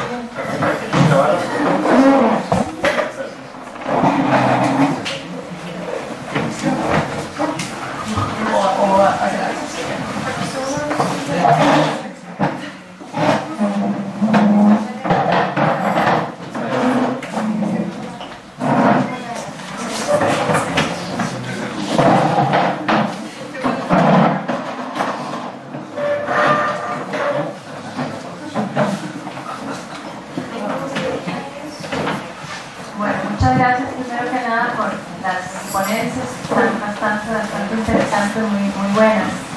Voy a empezar como de atrás para adelante. Realmente escuchando a Adri me ponía a pensar que realmente la historia del campesinado de Costa Rica es como un continuo, ¿verdad? O sea, es realmente impresionante cómo ha cambiado tan poquito y sin embargo por otro lado Costa Rica siempre se ha tratado de ser un país de campesinos, ¿verdad? Y sentimos muy orgullosos de que nuestros orígenes todos están en el campesinado, en Cúchica. Ha sido tan maltratado que por dicha que somos un país de campesinos, ¿verdad? Entonces un poco como qué reflexión te genera Adri sobre este punto. Y lo otro también es un poquito si nos podrías caracterizar las fuentes con las que estás trabajando, digamos, para recuperar la voz del campesinado en esta época. Sobre la segunda ponencia, me gustaría como conocer un poquito sobre las perspectivas o las expectativas de Bambusal de aquí para adelante, digamos, las personas de Bambusal cómo se ven a corto plazo, mediano plazo, no digamos a largo plazo, porque primero tienen que ver qué va a pasar como a corto plazo, cómo está esta situación. Y en la primera, también un poquito sobre qué acciones están pensando realizar de aquí para adelante sobre esta situación de Zarcero. Se han intentado pedir una cita directamente con el ministro, que en principio no pensaría que es una persona sensible a estas situaciones, ¿verdad? Y que, no sé, creo que es una puerta que no se tiene que cerrar del todo, que hay que intentarla. No sé si lo han intentado, pero un poco como que, o sea, primero, pues por un lado, felicitarles la resistencia que han tenido tan grande, pero que ojalá que el desgaste no nos lleve a dejar de resistir, porque realmente es como lo que podemos ver en lo que hemos escuchado hoy es 8 y hoy es que definitivamente sin resistencia y organización la historia es todavía aún peor, ¿verdad? Entonces, ¿cómo hacer para seguir sosteniendo? Vamos a todos, gracias Carlos. Sí, muchas gracias por las presentaciones. Yo quería preguntarles a los compañeros y a las compañeras de Zarcero que si pudieran contar un poquito más cuál es el argumento del contencioso y si es contra COSICE o contra el BCIE. Eso no logré como, digamos, seguirles en el argumento. Y si fuera COSICE, en la instancia acreedora, si ha hecho alguna diferencia que sea sector cooperativo o no, o si para estos efectos no hay mayor diferencia. Un par de consultas a la presentación de Adri. Una primera es si habría pensado en utilizar otro tipo de material que no sean los periódicos. Por ejemplo, uno podría decir, bueno, sí, el periódico de trabajo es una perspectiva bastante acotada de la clase trabajadora de aquella época. No se pensaba que las 700 y pico de autobiografías campesinas que se recolectaron en el proyecto de la Universidad Nacional, yo creo que eso no se usa prácticamente, y pensando en qué otro material que no sea un discurso ya estructurado en un medio de comunicación uno podría tener a mano para pensar o acercarse a pensar que podrían elaborar personas no necesariamente politizadas de sectores trabajadores de la década del 30. Y la otra cosa es que Adri lo dijo y tal vez José Julián lo retomó, es esta idea que, digamos, las clases dirigentes liberales de hace un siglo y las de ahora, digamos, básicamente son lo mismo. Yo me quedé pensando si no habría que matizar un poco eso. Al final José Julián lo dijo de otra manera, de que nada es nuevo ni nada es viejo. Y yo más me vería en esa imagen que en la primera, como de que en un plano sí son muy semejantes, en otro yo creo que el escenario capitalista el inicio del siglo XX y el escenario capitalista del siglo XXI, si bien tienen grandes constantes, no hay discusión en eso, también tendría rasgos que habría que, digamos, dibujar un poco más, porque yo no estaría tan seguro que solo prime la semejanza. Yo creo que hay diferencias en estos siglos que habría que atender para comprender lo de ahora y también para comprender las primeras décadas del siglo XX. Gracias. Si quieren pasamos entonces o una más. Yo sí quería preguntarle a las compañeras y los compañeros de Salcero a propósito de la discusión y bueno, el comentario suyo al final de que tampoco hay esperanza con el nuevo gobierno en relación con el papel de las instituciones del Estado en estas dinámicas.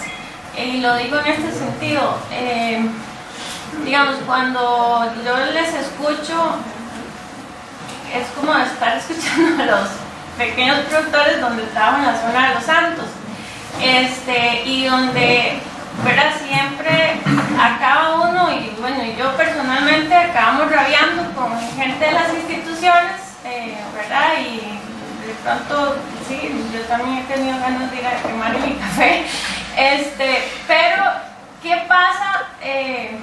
O sea, lo que quiero decir, en ese proceso que ustedes tuvieron acompañamiento, al inicio ustedes planteaban de que estaban ahí los técnicos, ¿verdad?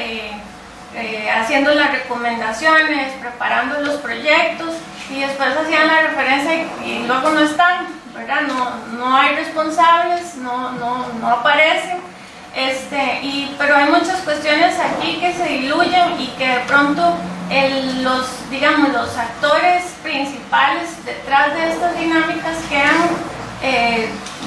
quedan como ausentes, o sea, parece que no hay intereses más atrás y de alguna forma como que los responsables son los representantes de estas instituciones, que eso también tendríamos que discutirlo en el sentido de que muchas veces, y bueno, no sé si fue el caso de ustedes, y que está pasando con algunos proyectos en el marque, también en la zona norte, en otros lugares, y si se quiere ahorita con el INA, de que de pronto aparecen estas iniciativas y con todos los proyectos de emprendedurismo y estos famosos proyectos donde, ¿verdad?, se embarca, se lleva mucha gente, aparecen asesores que a veces incluso no son tan funcionarios de las mismas instituciones, o que son técnicos que de pronto se les asigna una tarea de asesorar económicamente cuando no tienen realmente una formación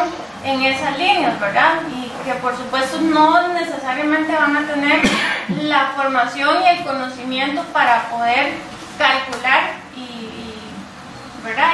Y capacitar en esos niveles. Pero ¿qué lectura hacen ustedes entonces en relación con la gente que estuvo del MAC? ¿Verdad? ¿Qué pasó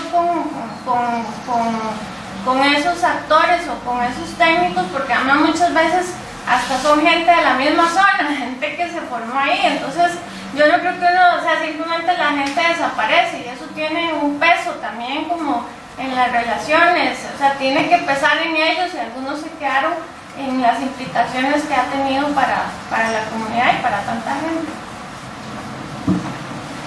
Si quieren, entonces.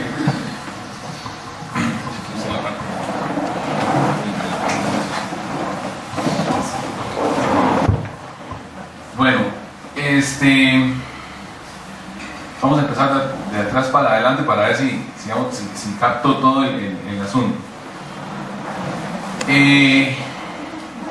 Los actores de todo este castillo de arena, dos funcionarios, repito, que piden un permiso, ¿verdad?, para ausentarse del Ministerio de Agricultura, se van a España, ven cuántos de eso ven los invernaderos en Almería. En Almería hay mucha cantidad de tecnología, desde la más básica hasta la más avanzada. Contactan con una empresa proveedora de invernaderos, Coinsa, se vienen para acá a tratar de sembrar esta idea en algún lugar. Logran dar con un grupo de agricultores en Salcedo, a Promeco. No somos nosotros, sino que eran gente que estaba tratando de hacer algo distinto para enfrentar el TLC.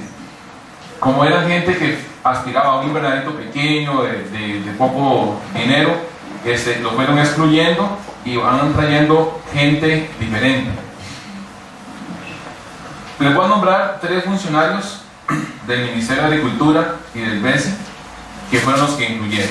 Ok, bueno, Juan Rafael Lizano, director del Banco Centroamericano en aquel entonces, dueño de Resusa, fue ministro de Agricultura no sé en qué tiempo, actualmente es el presidente de un área del Ministerio de Agricultura, y no llegó a ser ministro de Agricultura porque se encontraron con la demanda de camino y bueno, había que guardar el sentido de ética del partido del PAN.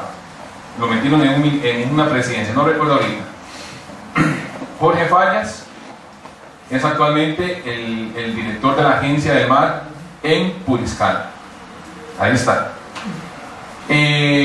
Jesús Hernández viene a ocupar la parte de la dirección vamos a ver si recuerdo, son tantas ideas, la dirección o el director de Asuntos Nacionales del Ministerio de Agricultura. Estaba en una sola en la administración pasada, ahora como que la dividen, y una de esas partes la asume Jesús Hernández. Entonces uno se queda así con la peluca parada, ¿verdad?, de ver de que esta gente, aquí inmediatamente uno empieza a analizar quién ganó, ¿verdad? Como decía el profesor, ¿quién ganó? Obviamente nosotros no, ¿verdad?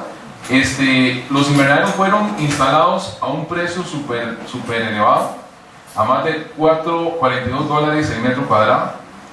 Saquen de cuentas donde hay invernaderos de 5.000, 8.000 y 10.000 metros. Nada más saquen el calculador. Actualmente uno de los dueños de la empresa Novedades Agrícolas, Guido Arquero, dice que él normalmente un invernadero funcional anda en $20 el metro cuadrado. Entonces, cuando uno ve todos estos números, inmediatamente se viene a la cabeza.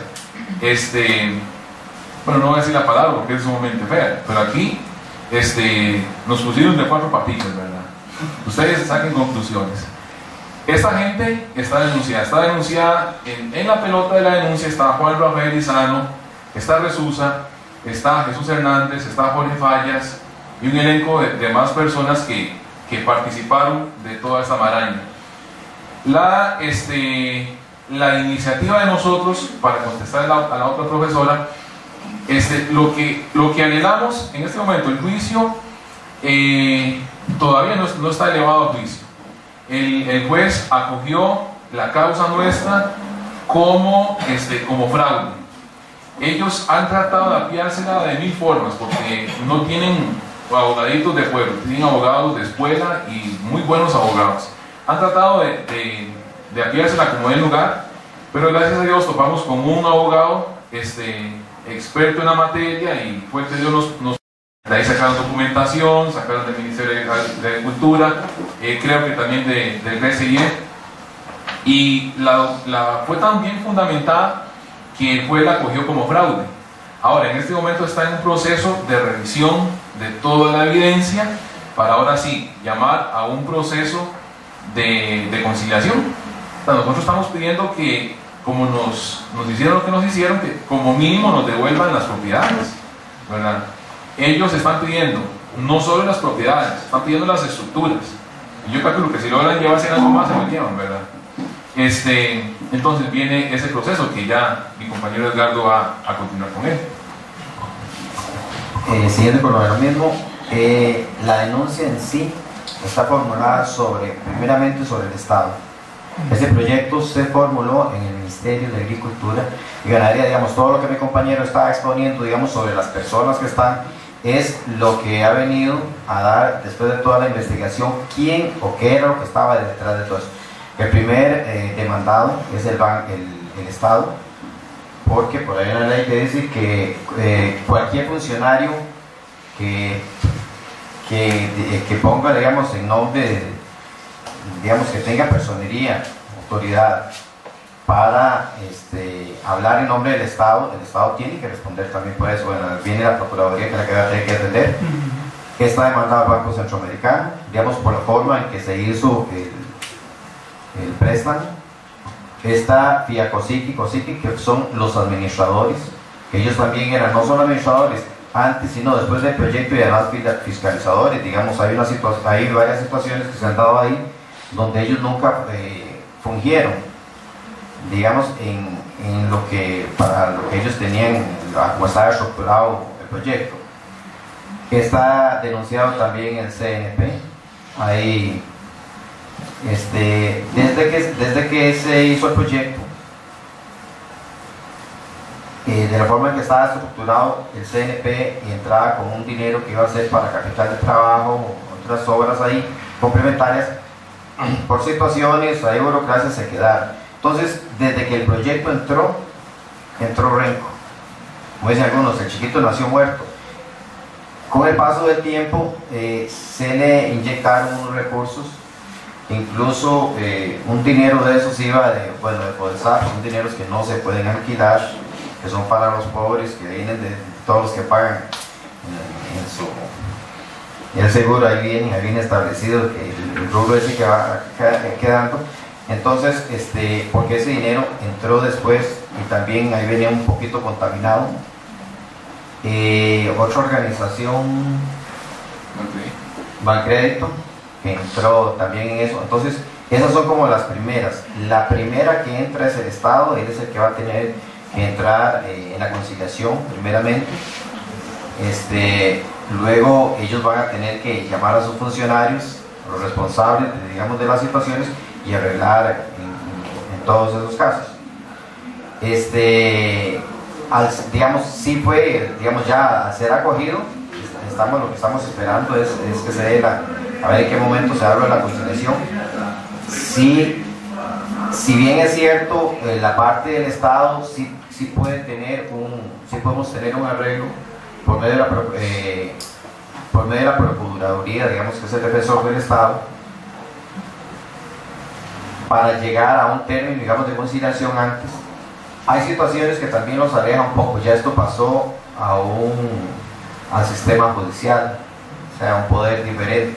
Ya aquí están unidos los dos, entonces los dos juegan su papel. Digamos, si en este momento ya ha habido conversaciones con el procurador y estuvieron como anuentes a alguna negociación previa, como para llegar a una conciliación y ya tener algo para no llegar a lo que fuera un juicio.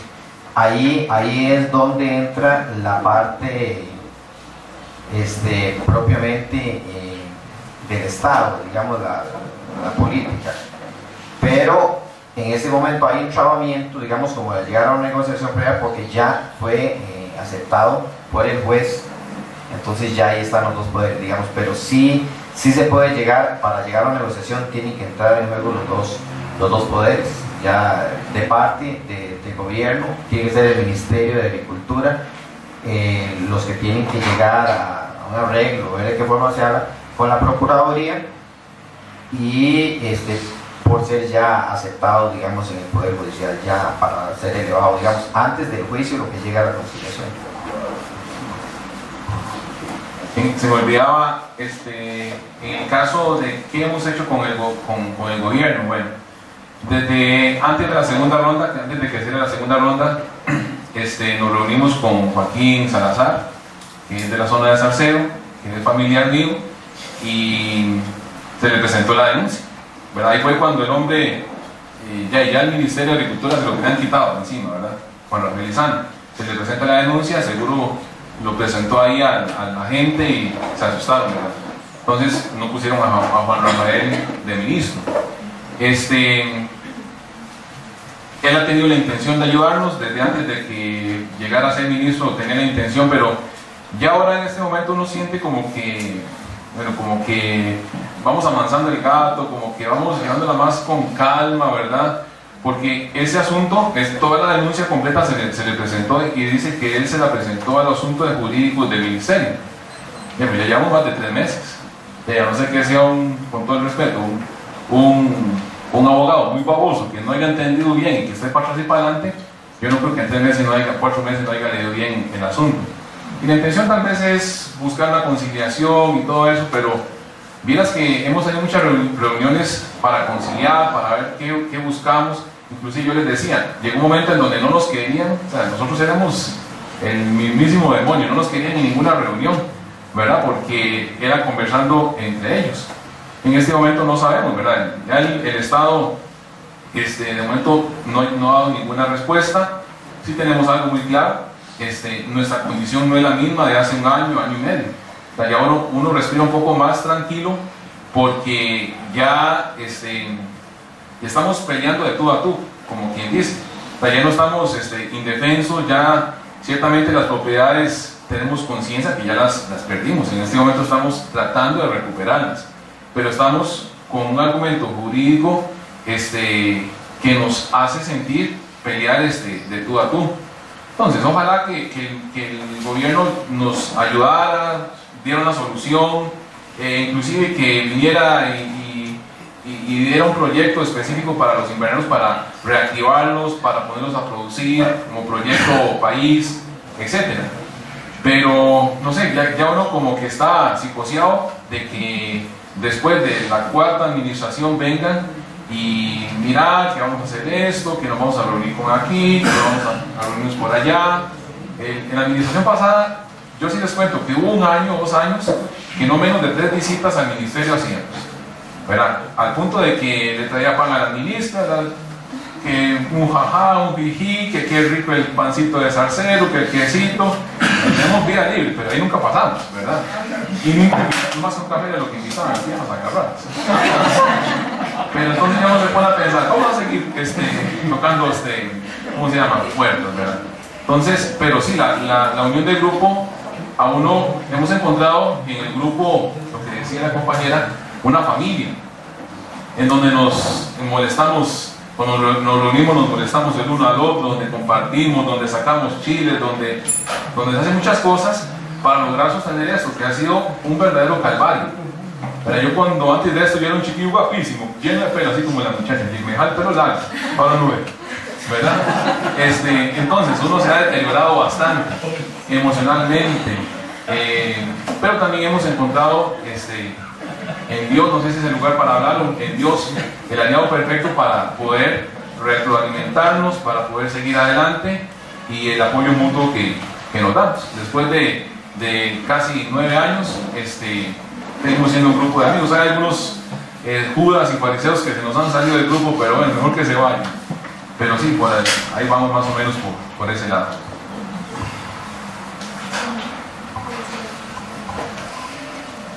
Tal vez para aclarar un poquito lo que, bueno, Carlos preguntaba, la parte de COSICE como cooperativa. Bueno, básicamente hacer vía COSICE la parte que prestó, digamos, o más bien que se encargó del proyecto, porque digamos hay que entender una cosa, al ser un fideicomiso, ellos lo que hicieron fue poner las propiedades de ellos a nombre de COSIC de una vez.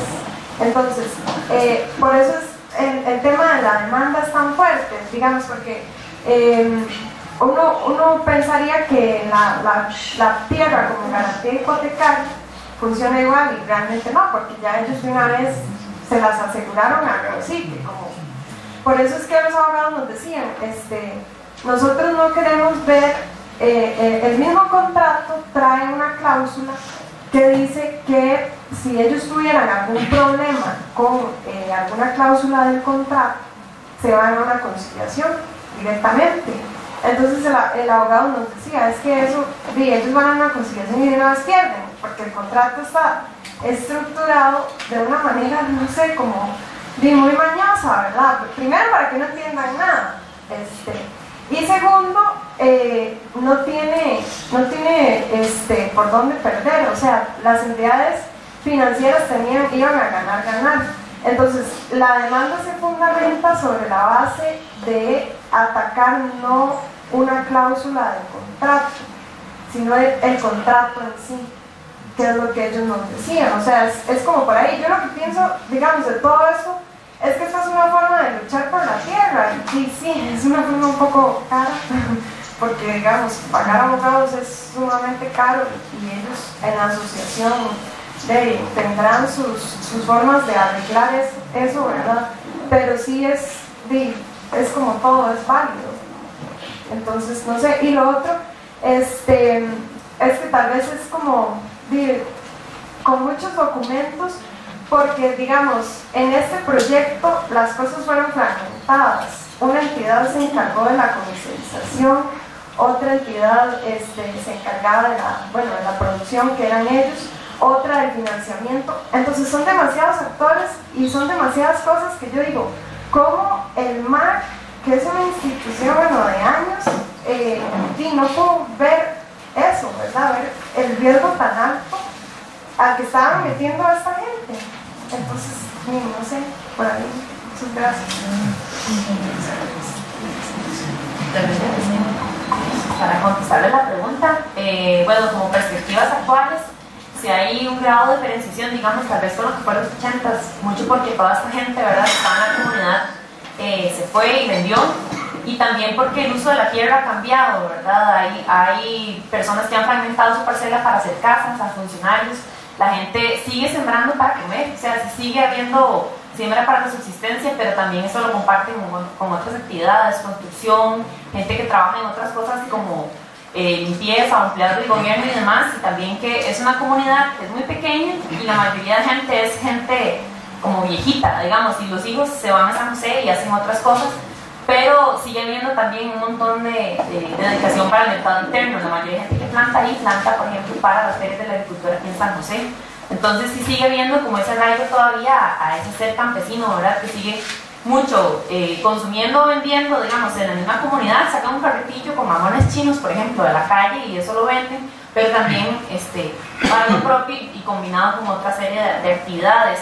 También, digamos, viéndolo un poco más, saliéndose tal vez de San Bernardino específicamente, que es como la otra parte del trabajo, la lucha por la tierra en Sarapiquí sigue. Digamos, ahí ahorita, por ejemplo, en Puerto Viejo creo que es, hay todavía tomas vigentes de tierra que siguen hablando de esta problemática tan grande y sobre todo de ese lugar donde hay mucho esta lógica de la quiniela, la bananera, el abandono y gente que no tiene un empleo seguro y que, bueno, eso es como una salida también para la subsistencia. Y de ahí es como el segundo caso que sale para la tesis, que es el caso de lo que se conoce como el bambusal, que es en Finca 10, que es más bien una lucha que a diferencia de esta, porque esta fue tan larga y hay gente que todavía está luchando por el título, digamos, que se metió en los 80 y todavía no ha logrado un título. Esa otra lucha, que es cerca de la comunidad, no rindió frutos y la gente más bien se fue. Entonces sigue habiendo como ese reto metodológico de buscar esas voces o rastrear como esos porqués y esos a dónde, ¿verdad? También en eso entonces también hay como seguir pensando, yo digo, como seguir pensando esa persistencia, esa lucha por la tierra, ¿verdad? Como qué nos dicen al respecto. Y bueno, toda esa movilización que es como algo es como retador porque es como muy móvil, ahí no hay nada seguro, la gente se mueve mucho. incluso estas segundas generaciones, por decirlo así, de los hijos de esas personas que vienen a tomar la tierra, igual se van a San José o vuelven o están en una movilidad. De hecho, hay personas que viven entre la Carpi, por ejemplo, y acá, porque acá tal vez lucharon por un pedazo de tierra y generaron ciertos vínculos y se quedan, vienen para Sarapiquí o están viviendo entre San José y Sarapiquí. Entonces hay como una gran movilidad en ese sentido. Y no sé si Bueno, respecto a la pregunta de Lucy de cómo identificar a quienes ganan o pierden, yo creo que ese es un trabajo que todavía está por hacerse. Yo lo que quise fue como presentar 3 visiones de la conflictividad a partir de la Gran Depresión, ¿verdad? O de la crisis de la etapa que estoy estudiando. La prensa liberal, la prensa obrera y la prensa local. Esto me da algunos datos y algunas primeras aproximaciones, pero luego habría que irse a los archivos, por ejemplo, los archivos municipales, contencioso administrativo, judiciales, incluso los archivos de algunas empresas siguen expresando mucha de esa conflictividad. Entonces habría que ver. Lo que dice el gran discurso es que los beneficiadores en general se salvaron, pero la misma UFCO tuvo una contracción, ¿no? Lo que pasa es que tiene más recursos para sobrellevarlo y cargar a los demás. Pero eso es un trabajo que hay que seguir haciendo. A mí lo que me parece aquí importante es que me parece que no se ha historizado en qué momento el desempleo pasa a ser estructural. Y a mí me da la impresión de que es a partir de esta etapa, producto de las políticas que se venían gestando liberales, que el desempleo se convierte en algo estructural. En mi tesis de maestría yo estudiaba más bien cómo las leyes contra la vagancia se utilizaban para obligar a todos a trabajar. Ahora estamos viendo cómo más bien ya no hay cómo obligar a todos a trabajar, más bien hay que ver a dónde se les manda y cómo se hace para que muchas personas subsistan. Hay un artículo de Víctor Hugo Acuña que dice que en esta época nunca hubo conflictividad entre peones y pequeños y medianos propietarios. Él utiliza como fuente únicamente los medios de comunicación. Si bien a mí no me parece que podamos desechar los medios de comunicación como única fuente, yo aquí demuestro a partir de la misma fuente que él usa que sí hay conflictividad agraria. Más bien prácticamente solo quise retratar el caso de los peones. Este proyecto fue parte de una actividad de investigación, no de una investigación. Entonces, en teoría, yo no hice trabajo con fuentes primarias. Era más bien lo que Culturas misma me recomendó fue hacer un estado de la cuestión sobre el tema de la crisis. Entonces, más bien, este es como un trabajo extra que yo hice para poder dialogar hoy con los compañeros agricultores y con otras perspectivas campesinas. Como sería muy difícil hacer un trabajo de memoria, pero si yo hubiera tenido 3 años para hacer este proyecto, si me hubiera animado a hacerlo, me tengo que basar en los medios. Para mi otro proyecto que es más grande, sí estoy contemplando usar las memorias campesinas, que es cierto que es una fuente subutilizada y que incluso dan para hablar del siglo XIX, no solo de la época esta. Realmente es muy rico. El problema es que las de la UCR están incompletas. Hay que hacer todo ese trabajo a Heredia. No es un problema, pero digo, tengo que movilizarme para allá, porque si alguien me quiere grabar, pues ahora Heredia.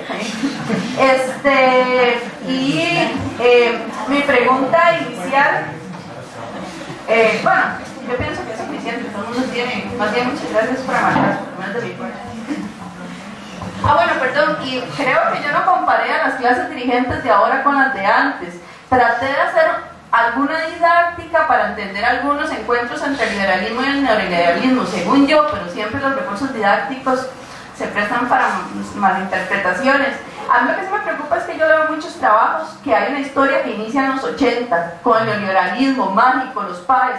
No se ve las continuidades no solo con el benefactor, sino que en realidad hay muchas cuestiones en común con antes. Hay cuestiones estructurales en este país, que son el problema de infraestructura, el problema fiscal, etcétera, infraestructura.